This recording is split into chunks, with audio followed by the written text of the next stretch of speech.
తిరుమల స్వామివారి ఆలయంలో ఉగాది సందర్భంగా కోయిల్ ఆల్వార్ తిరుమంచనం శాస్త్రోక్తంగా నిర్వహించారు అర్చకులు.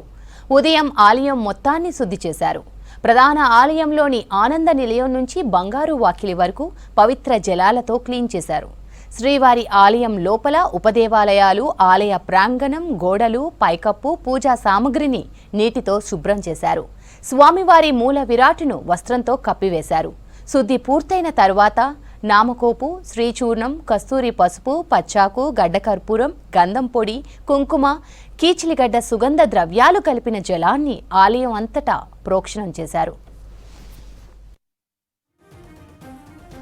స్వామివారి మూల విరాట్కు కప్పిన వస్త్రాన్ని తొలగించి ప్రత్యేక పూజ, నైవేద్య కార్యక్రమాలను నిర్వహించారు అర్చకులు.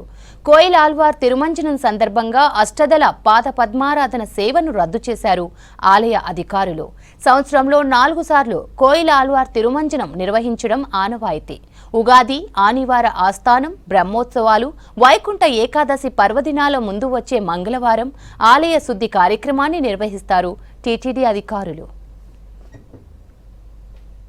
ఆల్వార్ తిరుమంజనం ప్రతి సంవత్సరానికి 4 సార్లు తిరుమల ఆలయంలో జరుగుతుంది.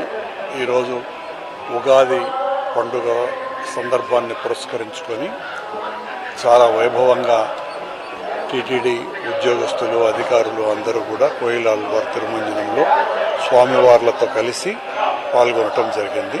ఇందులో మేము పాల్గొనటం చాలా ఆనందదాయకంగాను, భగవంతుడి కృపగాను